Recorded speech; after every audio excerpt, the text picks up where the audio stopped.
Dharma Talks by Mogok Sayadaw, the 12th of January 1961. To Nibbāna with stopping. According to Sayadaw, in the whole Sutta Pitaka, with the stopping method and realized Nibbāna were only two persons, Bahya Darusariya and Ven. Malankiyaputta. He gave his view on this stopping method in the following talk.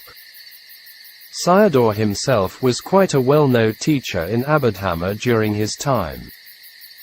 His view on the stopping method was also could be had some connections with his understanding of Abhidhamma teaching.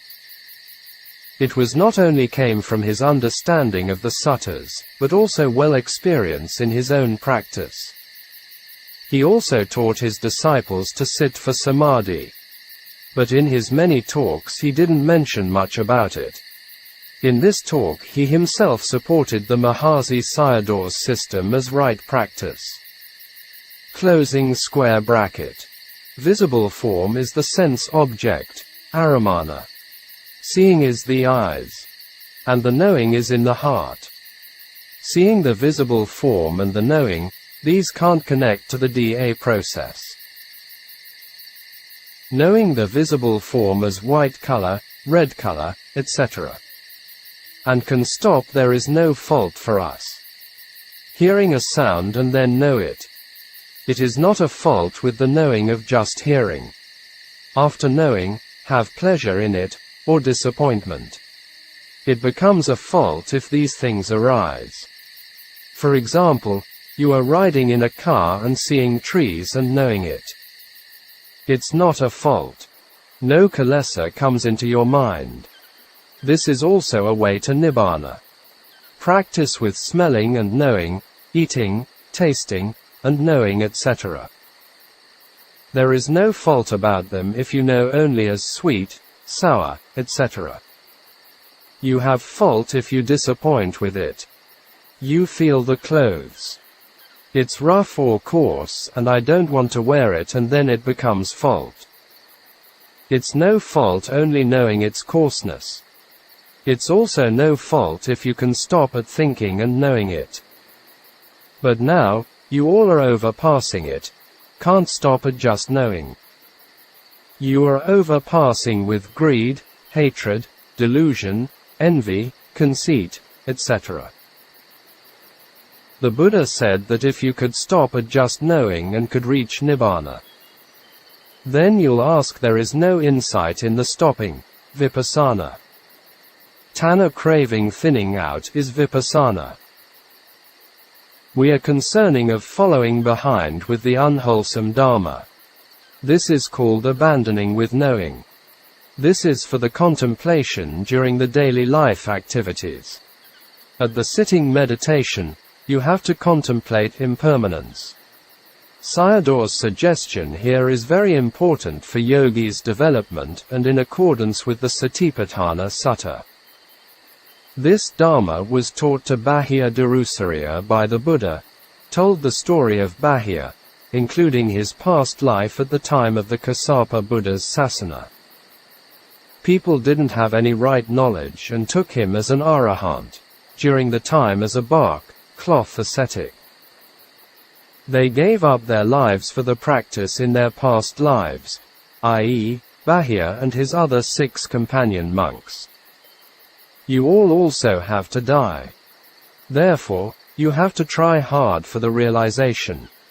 Bahya instantly became an arahant after listening to the Buddha's very short discourse. And it let the monks difficult to believe it. Can stop at just knowing and no kilesa arises is also a practice. If you can practice for no kilesas arise is a practice. Contemplate impermanence also make kilesas not arise. In the suttas, practicing with the stopping were only Bahya and Malankiyaputta. Some meditation centers are giving this instruction of seeing as just seeing, hearing and just hearing, etc. At that time, Mahasi Sayadaw's Satipatthana meditation centers were teaching this method. Don't take it as wrong. Why I don't give you this meditation? Among you, no one can stop like them. i.e., Vahya and Malankiyapata did not refer to others. Therefore I ask you to contemplate the impermanence of whichever Dharma you prefer, i.e., one of the four Satipatthana. You all can't stop at there only with the seeing. You can't stop, so I ask you to contemplate impermanence. It is not easy for you. If you can stop, it is all right, and it is not right if you can't stop. Not the method is not right, but yourself is not right. During the Buddha 45 years of teaching with this stopping method and gained the realizations were only these two persons. All the others were practicing with impermanence. Impermanence is relating to the majority of people. So don't take it as wrong. You can do it if you can control your mind. They didn't include anicca, dukkha and anatta. They could stop and tanha died away. Then, Sariputta and others developed their practices with impermanence. I'll explain you only on seeing. You see a form, black or white. And nothing is happening to you yet. If it's a man or a woman with good looking and ugly come in, then it's not only a form, visual object anymore. You all are deceiving by the later cognitive mind process. After the just knowing mind and follow behind with the later cognitive mind process. Normally you were taught with lies. I.e., with concepts in daily life. All of you not only can't stop, but also deceive by them.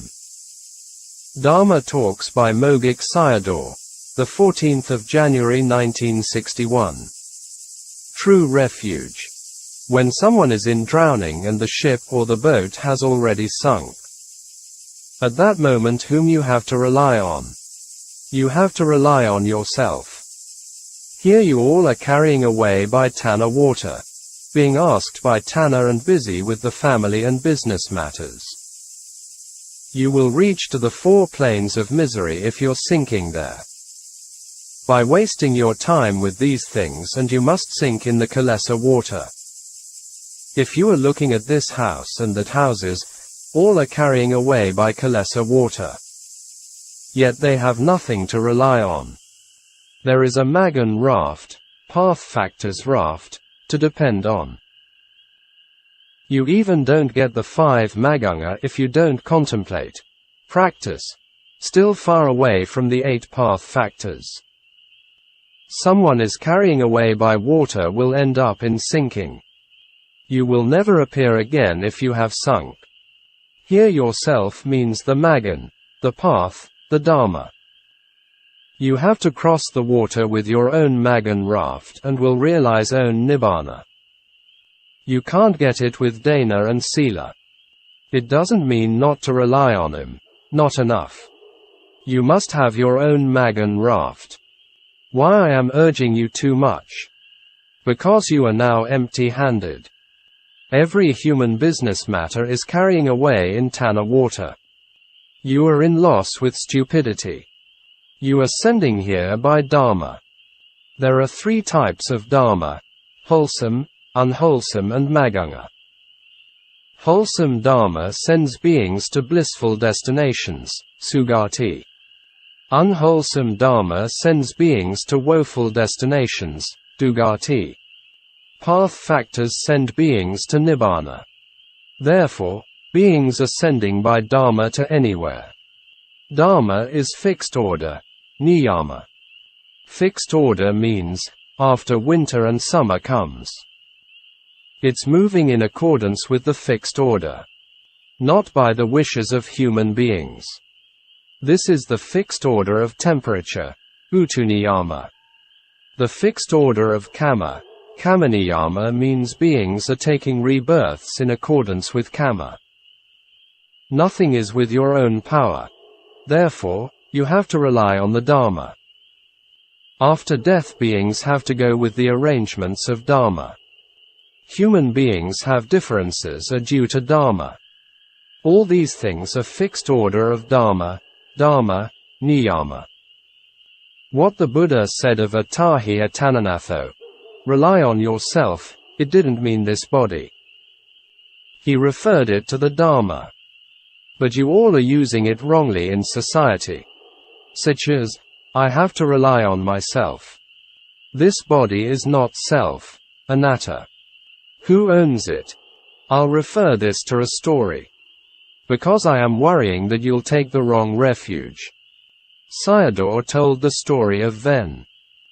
Kumara Kassap's mother in the Dhammapada, verse 161. Indeed is one's own refuge. How can others be a refuge to one? With oneself thoroughly tamed, one can attain a refuge, which is so difficult to attain. When you're still alive, contemplate impermanence. At the time of near death, also contemplate impermanence. The cessation of impermanence is here, and the path factors will lead to Nibbāna. Dharma Talks by Mogok Sayadaw, the 15th of January 1961. The diseased body. This body is never free from diseases.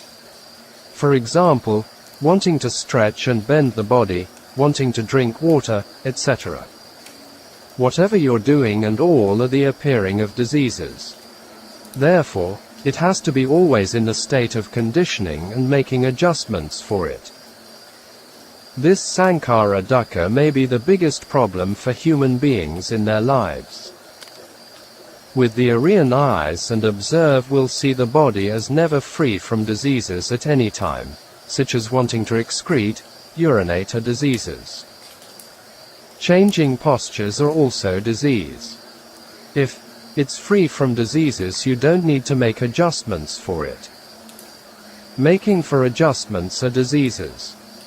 Always torment and oppress with diseases, that it is dukkha sakha. The Buddha also said about the body as disease, rogato. It always appears to the knowledge as suffering, and you know the truth. This suffering arises and that suffering disappears. It goes on and on like this. With the khandha exists and suffering never ends.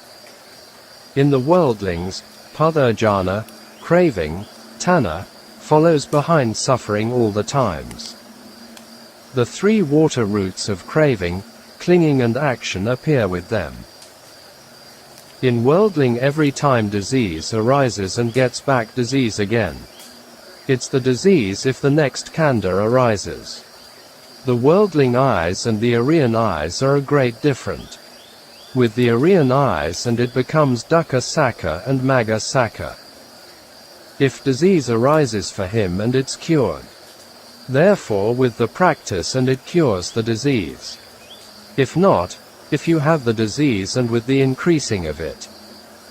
If you don't have any knowledge about it and diseases are increasing. Without vipassana is the increasing of disease. With the existing of the khandha and getting back the khandha is like having a disease and more diseases appear. It happens because not knowing the cause of ending the disease. Every time disease arises and knowing behind as dukkha sakha. If you know the disease as disease and it's the task of ending disease. You have the khandha and oppress by the khandha. Nobody comes and oppressing you. At that time dukkha sakha appears to you. Whatever arises from the khandha and remember it as disease appears. You have to make this decision. The disease is dukkha sakha and making decision is magga sakha. Ending dukkha is a wise person. Connecting dukkha is a foolish person. Another way is, doing vipassana is a wise person and not doing is a foolish person. It's very rare to find a person who can end the cause of disease. For vipassana practice, no need to choose a place. Disease arises is dukkha sakha, knowing is magga sakha, the ending of the cause is samadhi sakha, and no more diseases arise is nirodha sakha. I.e., the Four Noble Truth in Practice. Dharma Talks by Mogok Sayadaw, the 16th of January 1961. Importance of Samadhi. Here Sayadaw gave a talk on the importance of Samadhi for wisdom development. If we don't listen to many talks left behind by Sayadaw, sometimes we can misinterpret some of his teachings. Samadhi is one of them. Sayadaw gave many talks on practice and talked extensively about it. He stayed in a cave for practice from 1942 to 1945 during the war periods. At that time the worldlings of the world killed each other as enemies. But Sayadaw killed his inner enemies, the Mara and its hordes, defilements. A man may conquer 1,000,000 men in battle, but who conquers himself is, indeed, the greatest of conquerors. After the war, he came out and started to teach mind development. Before the war he taught Abhidhamma to monks and novices. Sometimes gave Abhidhamma talks to lay people. From 1945 to 1953, the 9 years of his talks were not recorded. In 1954 it was started to record his talks. Without the skill of recording and preserving, most of the talks were damaged. Only in 1955 onwards recordings were successful. Once time, Sayadaw mentioned on the recording of Dharma talks to a layman. He said to him, "Mong Tun Tin, it's now with the development of science and sound can be recorded. It can lead to Nibbāna if we know how to use it. But if we don't know how to use it and leading into the woks, hell cauldrons." Sayadaw's words were like a prediction on science and technology. We can see a lot of mind and environmental pollutions going on by misusing them. Closing square bracket. The Buddha said, "Samadhim bhikkhave bhavatha," let us develop samadhi before. Samadhi means concentrate on an object and the mind not running away from it. It is not only on the anapana practice, mindfulness of the breathing. You are looking at an object and concentrate on it. And you get samadhi if the mind not running away to anywhere. If you don't have samadhi, the intention is one place and the mind falls upon is at another place. Therefore we have to take samadhi first. People don't have any experience in the practice, just know the in and out breaths, when it is coming in and going out. For about 15, 20, 30 minutes, it can say as you have samadhi if the mind not going anywhere. In most of his talks to general audience, he asked him to establish samadhi for sometimes with the breathing. But for yogis came to his place for practice under his guidance, he asked him to establish strong enough samadhi for insight practice. Let the mind stays at the entrance of the tip of the nostril. Knowing the air comes in and goes out. This is knowing the in-breath and out-breath. Breathing in and out normally. If the mind not running away after 15, 20, 30 minutes, then you are overcome your mind. Why the Buddha taught us to do this? With the rope of sati and binds the wild bull of the mind. It is binding at the post of the air. You have to use this mind. If it's running away, and how can you use it? You can't use it for the contemplation of the impermanence. Having samadhi, and what'll happen? Samadhito yathabhutam pajanati. A person with samadhi knows what's happening in the khandha rightly with knowledge. Knowing it clearly as there are impermanences in the khandha. Why we don't know it? Because you need samadhi. Not practicing samadhi and don't know what's happening in the khandha. Therefore you have to develop samadhi. Whatever happening in the khandha and you know all of them. Every time whatever arising you know all of them as mind, mental states, etc., e.g., the arising and passing away of form. You know how feeling is arising and passing away, in the khandha. So you know the impermanence of the 5 khandha. If still not discern anicca, dukkha and anatta and should go back to samadhi. Some people think if you are developing insight shouldn't go back to samadhi. Re-establish samadhi again. Give you an example. At midnight even a small lizard falls from a ceiling and the sound is quite clear. Why is that? Because it's too quiet. You know a little itching. You also know a medium and a big itching. Mind of lobha and dosa arise and you also know it because you have samadhi. Why you can't see impermanence? Because you haven't samadhi yet. First develop samadhi, and after that using knowledge. Turn the mind at the entrance of the nostril towards the khandha. It is becoming clear that after the samadhi practice and to do the panna. Let samadhi to be number 1, and panna as number 2. There are a lot of benefits if you have samadhi. You know about yourself. Knowing the anicca khandha as anicca khandha is quite valuable. Seeing of everything with the eyes is visual form. With the seeing comes as pleasant and clinging in it will arise. After karma arises and birth, aging and death, all of them will follow. Why is that? Because no samadhi and not knowing about the arising and passing away of them. So these things are following us. It becomes clear that uncountable dukkha are coming to us. If not coming now and it'll be after death, because the sec 3 of DA process, i.e., tanha, upadana and kama right pointing arrow jati, will follow. A person with samadhi comes to anicca, magga, and tanha, upadana and kama cease to arise. Knowing rightly is magga. Someone having no samadhi sees only feeling, but don't know rightly as anicca. So he follows with tanha, upadana and kama, and samsara becomes long because he does not have samadhi and panna. It is not knowing rightly without samadhi, and will be sent by kama to rebirth.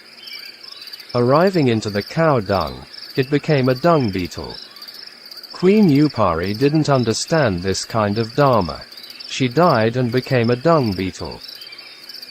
Kama sent her there because it was following with tanha, upadana and kama. Isn't frightening? Also mentioned about the monk Tissa became a louse and told the story of Queen Upari reborn as a dung beetle. Your affection to wife and children is like a dung beetle. After Queen Upari died and the king had strong attachment to her and couldn't discard the dead body. But the female dung beetle, i.e., Queen Upari, was very happy with her new partner, the male dung beetle. You don't know where you came from. Therefore, you are happy like a dung beetle. You are happy wherever you are. Even before death you are clinging to the nearest person. Not realization of the path everything can be happened. Without tanha, upadana and kama will not become dung beetle and louse. Except the path there is no other refuge. By developing anicca, magga and supra, mundane knowledge arises. Don't think as I'll practice it later for the dharma which ends dukkha. You know that the wound will grow out. Shouldn't you do the thing which can prevent it? You rely on husband, money and wealth. This talk was to Dortin Hla, a lay woman. These things can't prevent you becoming a louse, a dung beetle and falls into hell. If you rely on them, and it means you want to cry and go to the woeful plane. Dharma Talks by Mogok Sayadaw, the 21st of January 1961. Craving and Suffering. During the contemplation and you will see the impermanence of the arising Dharma. The arising Dharma is dukkha sakka, by itself is without any knowledge. Also take the contemplative mind as dukkha sakka, by itself is with knowledge. The contemplative mind is dukkha because of its impermanence. Therefore, impermanent Dharma observes the impermanent Dharma.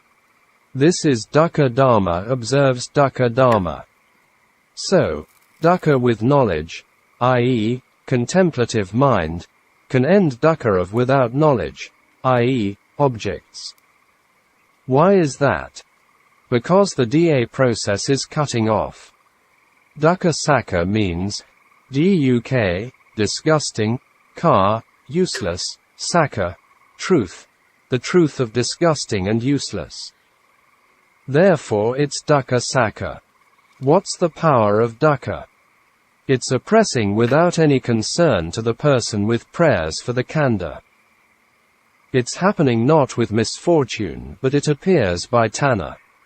There are two kinds of oppression. Oppression with still having the body, i.e., the arising phenomenon, oppression with until the body disappears, i.e., the passing away of phenomenon. Only the body disappears that knowing the real dukkha, i.e., impermanent dukkha. There are two kinds of dukkha. Dukkha with khandha not disappears and dukkha with khandha disappears. Dukkha with khandha disappears is the real dukkha. Put the kind of dukkha with the khandha not disappears in the marana dukkha, dukkha of death. Dukkha with khandha disappears is dukkha sakha, the truth of dukkha. Marana dukkha supports the samatha practice. Dukkha sakha supports vipassana practice. These are panati dukkha and paramatta dukkha. Conceptual and ultimate dukkhas. Marana death is close to dukkha sakha.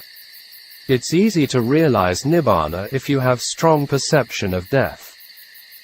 It's easy to discern dukkha sakha for a person with strong marana, listening to sakha dharma. Why is that? Because it's a decisive support, upanasaya pakayo to dukkha sakha. You have few dukkha if you have few affection. Therefore before vipassana practice reflection on death, marananasati has great benefit.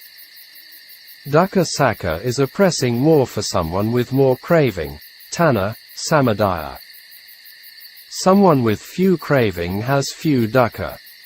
There are two kinds of oppression, bodily suffering and mental suffering, kayika and cetasika dukkhas. At first, it's torment with body suffering and then with mental suffering. The oppression is with their companions, such as 96 kinds of diseases, 25 kinds of dangers, etc. Wanting to change the bodily postures very often is bodily dukkha. From impermanence to arrive at dukkha sakha you must contemplate a lot. In this way will arrive to the end. Why? Impermanence is still at anicca, dukkha, and anatta. Still not yet arrived to the stage of oppression. In this way tanha is becoming thinner, with more knowing and become thinner. Today I am talking about the differences between seeing anicca and sakha. The differences are, kilesa is momentarily thinning, out and uprooting. Arriving at kika nana and the knowledge becomes sharp. Why? Because you know the oppressive nature. You will suffer like this if you have the khandha, and then kilesa thins out. Only arriving at kata nana and you will see Nibbāna. Asking you to contemplate impermanence is for the developing of kika nana and kata nana respectively, i.e., to know dukkha sakha and seeing the end of dukkha sakha. At the time of seeing anicca, kilesa is not very thinning out yet. Only at the time of seeing dukkha and kilesa becomes very thin, at the time of seeing the oppressive nature. At the time of seeing anicca, dukkha is still bearable because it is seeing dukkha momentarily. Kilesa dies out only by seeing the oppressive nature. You can see the developing of dukkha sakha only by seeing anicca. Knowing sakha is sakha nana. Knowing the oppressive nature is kika nana. with the maturity of Kika Nana, and will arrive to the Kata Nana, the ending of dukkha. These are the three knowledges. If Sakka Nana becomes mature and will arrive to Kika Nana. Seeing the impermanence of dukkha is Sakka Nana.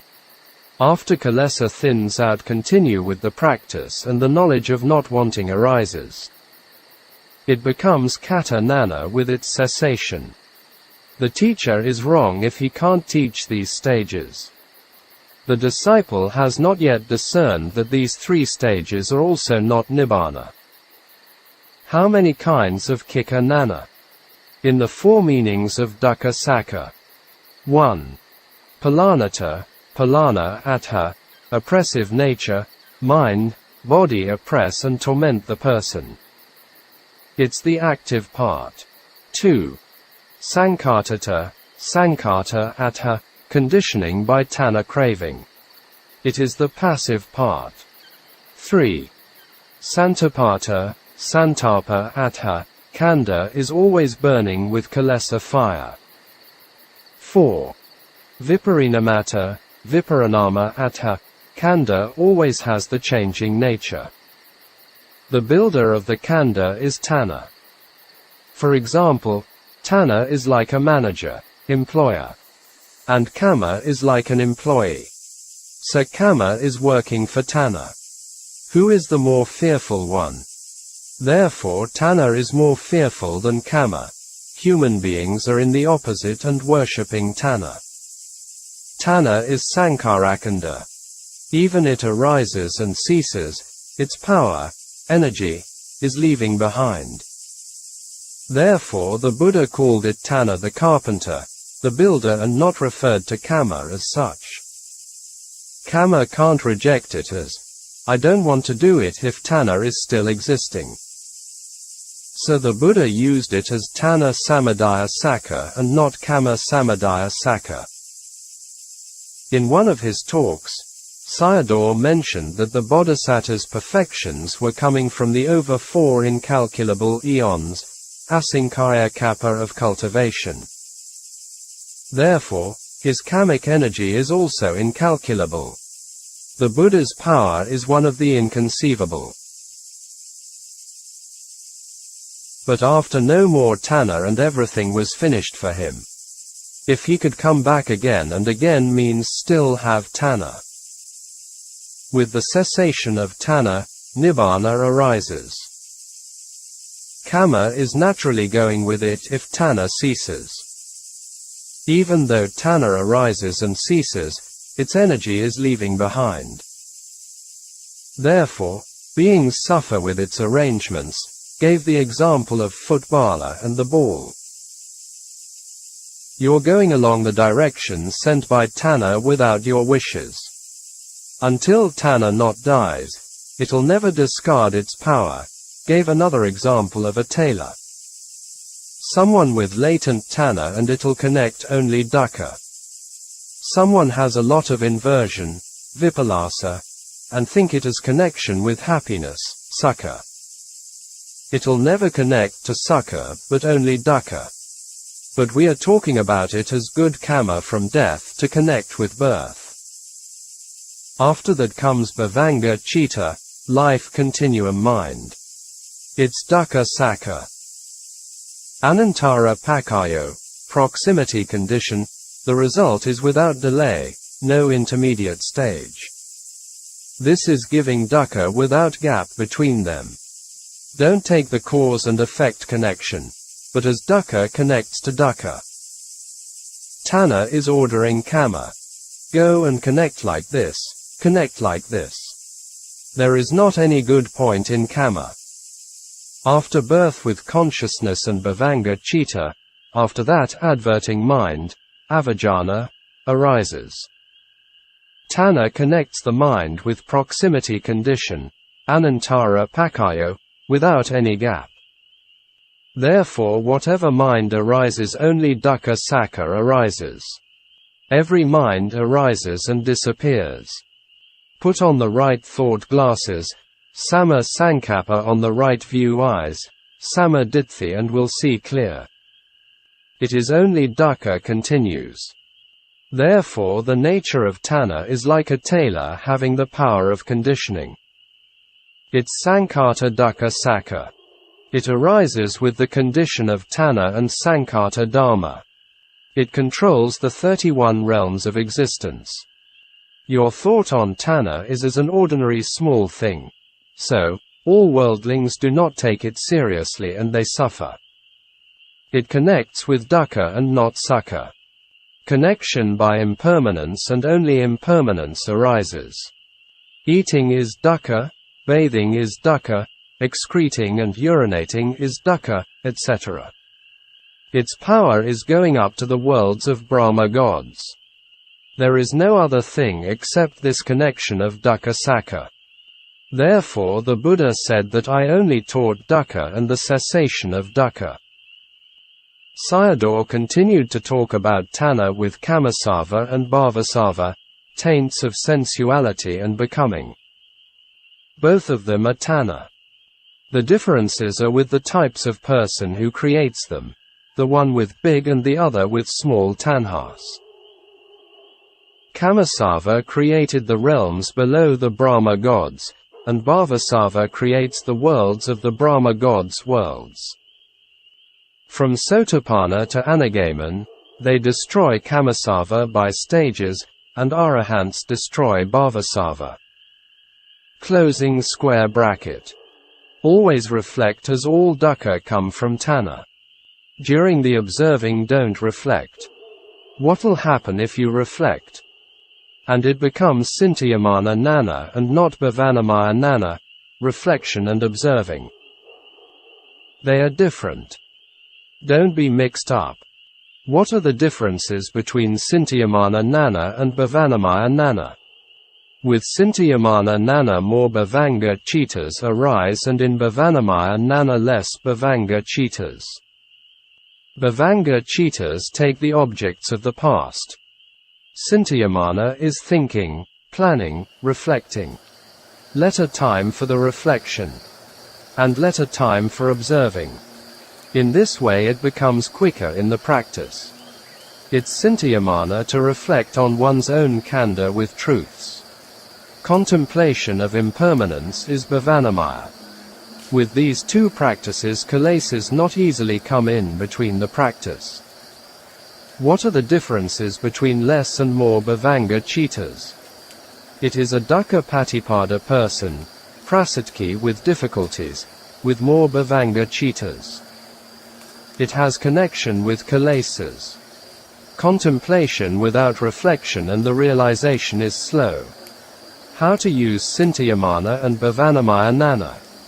Sayadaw said Sintiyamana was helpful to stop kilesas coming in during vipassana. He encouraged yogis as before sitting should reflect dukkha or the dangers of tanha, i.e., Sintiyamana and then sit for Bhavanamaya. More Bhavanga citta means with more kilesas or dukkha patipada person. Closing square bracket. Tanha connects to kama, to consciousness, to mind, body, etc. Except magga pakayo, path condition, everything is made and connected by tanha. Making it into a cycle and is called ogha floods. Without thoughts and nana is not right. Including the bodhisattva and wise people were also using it.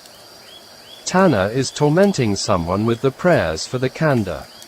Connection of dukkha without breaks is also tanha. Vipassana is looking at the injuries afflicting by tanha. It's oppressive and conditioned in different ways that dukkha sakha. Let the conditions be. Do you want to be oppressed? We have to think about these 2 points. Oppressed means for the passive side.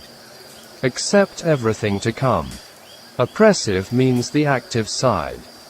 The mind oppresses the mind and form oppresses form. These are the 2 points of palanata, oppression. Sankatata, sankhata atha. Knowing that it's happening according to one's desire, i.e., desire for the khandha.